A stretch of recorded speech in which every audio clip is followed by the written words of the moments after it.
इस राजनीतिक यात्रा में अनेक उतार चढ़ाव देखते हुए एक दिन ये पड़ाव भी आएगा, मैंने कभी सोचा नहीं था।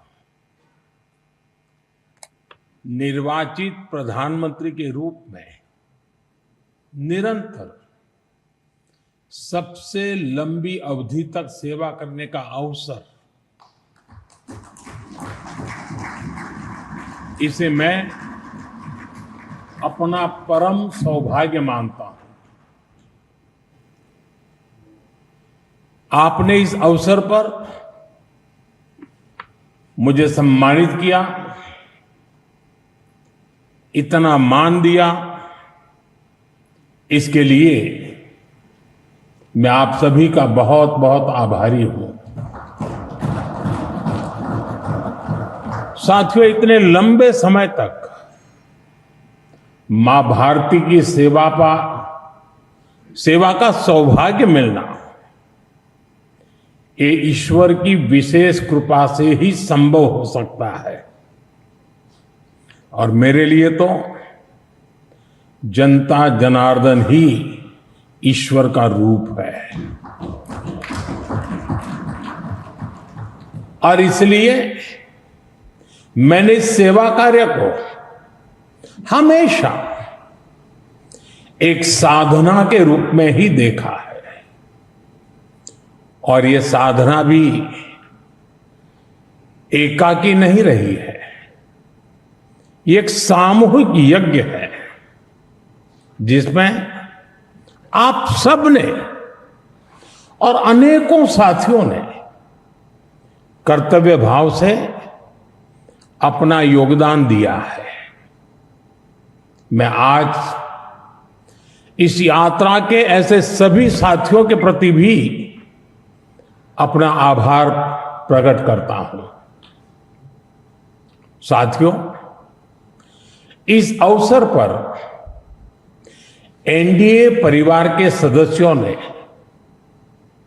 एक रिजोल्यूशन भी पेश किया है। ये आप सबकी आत्मीयता और उदारता है, क्योंकि मैं इस यात्रा को अपनी व्यक्तिगत उपलब्धि नहीं मानता हूं।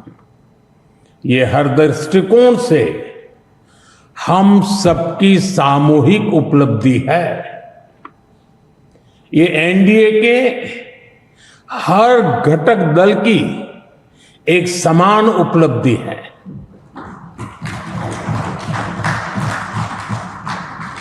इसलिए मैं इस प्रस्ताव को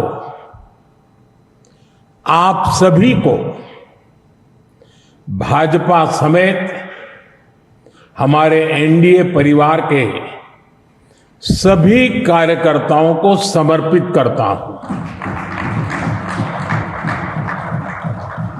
साथियों, भारत की जनता का निरक्षीर विवेक हमेशा अद्भुत रहा है। देश की जनता ने राष्ट्रीय स्तर पर राजनीतिक स्थिरता का महत्व समझा है। ये जनता जनार्दन की परिपक्वता ही है कि उसने लंबे समय तक मुझे इस तरह जनता की सेवा का अवसर दिया। 2014 के पहले के कई दशक बहुत अस्थिरता और उथल पुथल से भरे हुए थे। इसका देश को बहुत नुकसान भी उठाना पड़ा। लेकिन अब देश की जनता एक स्थिर सरकार का काम भी देख रही है और उसकी निर्णायक क्षमताओं की प्रशंसक भी है। मैं आज देश की महान जनता को भी नमन करता हूं। जनता जनार्दन का आभार व्यक्त करता हूं। साथियों, साल 2014 में जब एनडीए की जीत हुई थी, तब मैंने कहा था कि आज देश के सामान्य मानवी में एक नई आशा का उदय हुआ है। इस आशा का, इस उम्मीद का संरक्षण हम सभी का बहुत बड़ा दायित्व था। देश के लोगों ने कांग्रेस के विश्वासघात के बाद अपना भरोसा हमें सौंपा था। मुझे आज संतोष है, गर्व है कि एनडीए परिवार के तौर पर हमने देश के विश्वास को हमेशा और मजबूत किया है।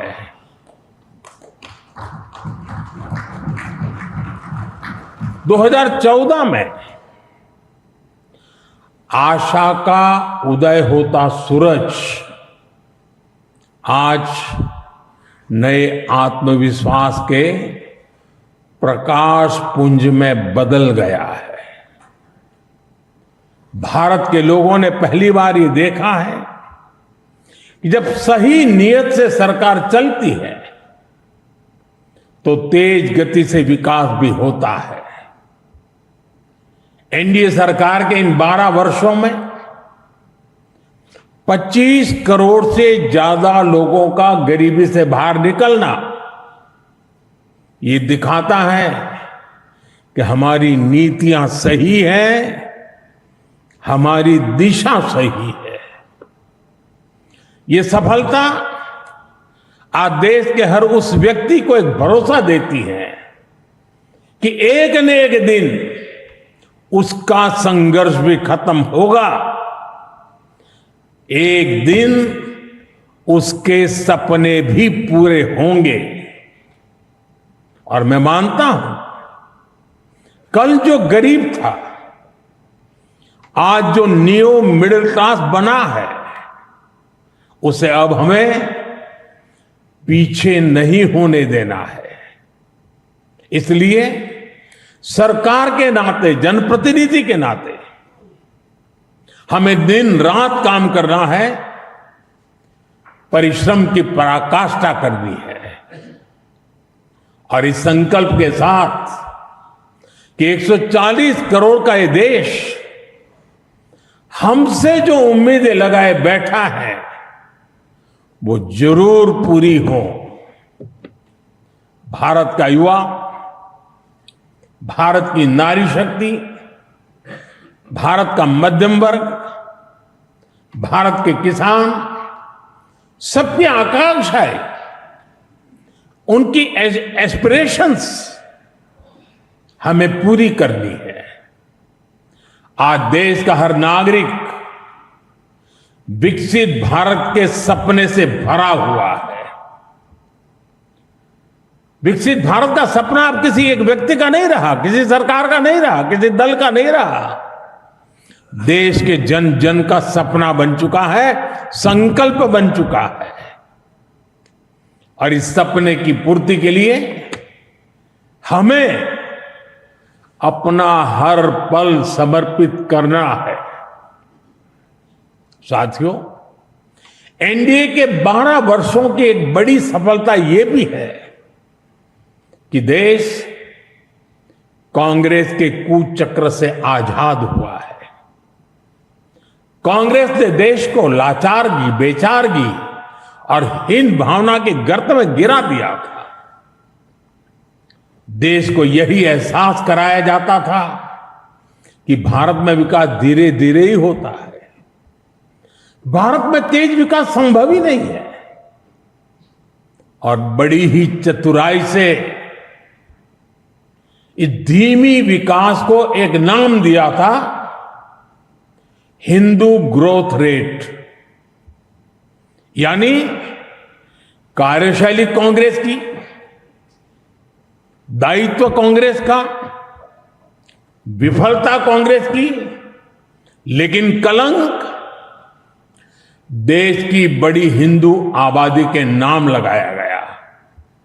जबकि असल में इस कुसंस्कृति का नाम होना चाहिए था कांग्रेस ग्रोथ रेट। इस कांग्रेस ग्रोथ रेट में ना गवर्नेंस थी, ना नीति, ना नियत और ना ही निर्णय। साथियों, आज पहली बार अटल जी के नेतृत्व में एनडीए सरकार आई, तब जाकर हमें एक झलक दिखी कि विकास में गति कैसे आती है। लेकिन दुर्भाग्य से 2004 में देश फिर से अस्थिरता के बवंडर में और कांग्रेस के शिकंजे में फंस गया। विकास तो दूर की बात है, देश को कांग्रेस ने एक के बाद एक हजारों करोड़ रुपए के घोटालों में घसीट दिया। साथियों, देश का भाग्य फिर तब बदला जब 2014 में एनडीए की सरकार बनी।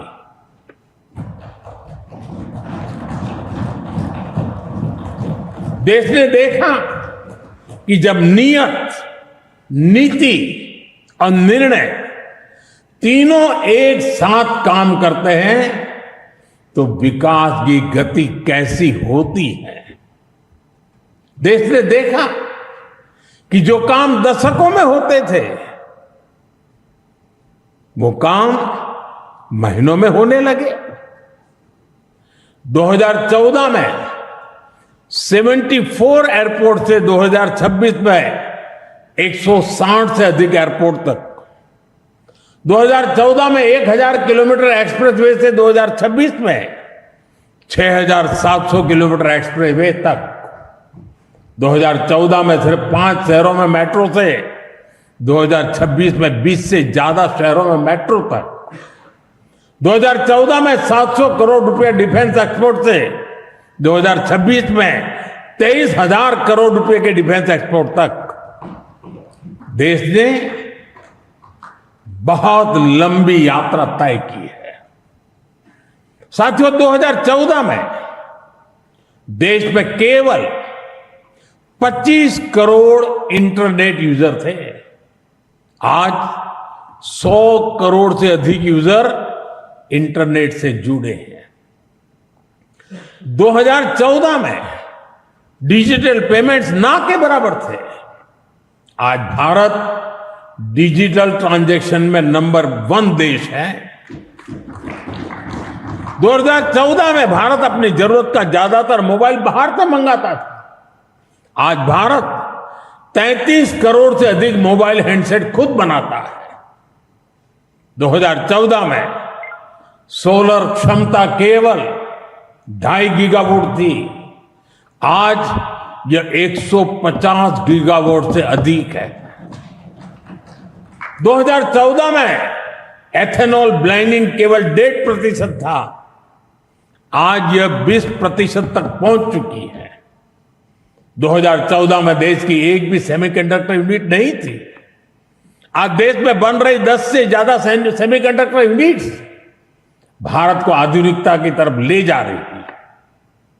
साथियों, हमने देश की जरूरतों को अपनी नीतियों और निर्णयों का आधार बनाया। नई सोच से नए फैसले लिए।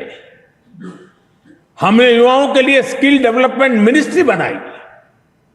सहकारी क्षेत्र को मजबूती देने के लिए अलग कोऑपरेटिव मिनिस्ट्री बनाई। हमारे मछुआरे भाई बहनों के लिए अलग फिशरीज मिनिस्ट्री बनाई। हमारा फोकस क्लियर था, विकास की इस दौड़ में कोई पीछे न छूटे। साथियों, हमने दिव्यांगजनों के लिए कानून बनाया। आदिवासियों के लिए जनमन जैसी योजनाएं शुरू की।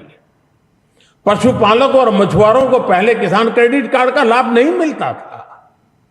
हमने उन्हें भी इस सुविधा से जोड़ा। और इतना ही नहीं, हमारी सरकार ने रेहड़ी पटरी वालों को भी स्वनिधि क्रेडिट कार्ड की सुविधा दी। साथियों, सवाल ये है कि अगर 12 साल में इतना कुछ हो सकता है तो फिर दशकों तक क्यों नहीं हुआ। ये कांग्रेस ग्रोथ रेट और एनडीए ग्रोथ रेट का अंतर है।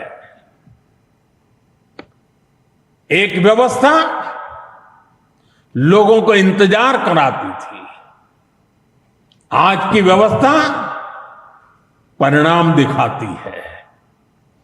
एक व्यवस्था काम अटकाती भटकाती थी, आज की व्यवस्था कहती है काम अभी होगा, समय पर होगा और बड़े पैमाने पर होगा। और इसलिए साथियों 2014 से 2026 की कहानी केवल आंकड़ों की कहानी नहीं है, यह उस भारत की कहानी है जिसने पहली बार अपनी पूरी क्षमता के साथ दौड़ना शुरू किया है। वो भारत जो बड़े लक्ष्य तय कर रहा है और इन लक्ष्यों की प्राप्ति के लिए जी तोड़ मेहनत कर रहा है। साथियों, एनडीए के 12 वर्षों की उपलब्धियों की एक और विशेषता है, हमें ये उपलब्धियां वैश्विक अस्थिरता और अशांति के दौर में हासिल हुई है। एक स्थिर सरकार होने का लाभ क्या होता है, ये बार बार इस दौर ने साबित किया है। कोरोना के समय को हम कभी नहीं भूल सकते, जब हर तरफ हाहाकार मचा था, लेकिन भारत उस हालात को मुकाबला करते हुए भी सफलता से आगे बढ़ा। साथियों, दुनिया के बड़े बड़े देशों की अर्थव्यवस्थाएं संघर्ष कर रही है, तब भी 2025-26 में भारत ने 7.7% की ग्रोथ रेट हासिल की है। और पिछला क्वार्टर तो जो 31 मार्च को खत्म हुआ, उसमें भी भारत की ग्रोथ 7.8% रही है।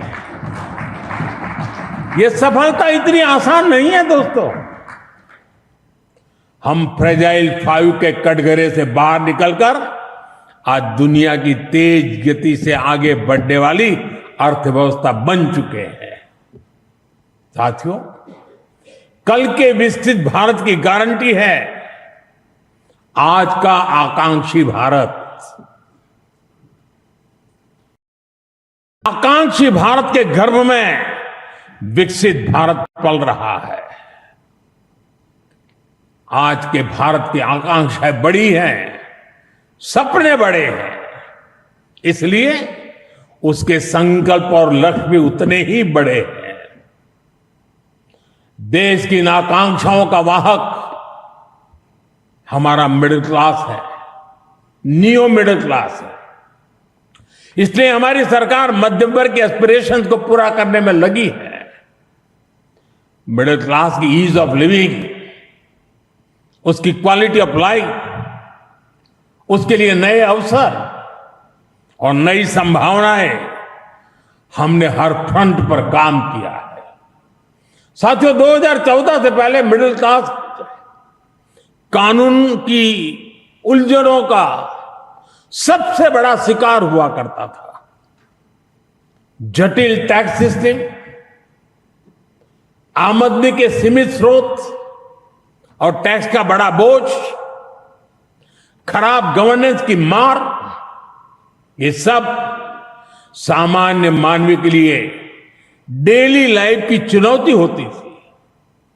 लेकिन हमने मिडिल क्लास की परेशानियों को समझा, हमने मिडिल क्लास की आकांक्षाओं को समझा और इसलिए आज 12 लाख रुपए तक की आमदनी पूरी तरह से टैक्स फ्री है।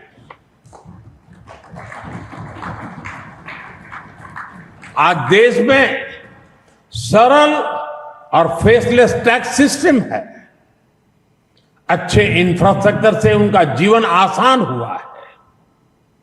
साथियों, बीते 12 वर्षों में मिडिल क्लास परिवार के बच्चों के लिए हर क्षेत्र में नए अवसर बने हैं।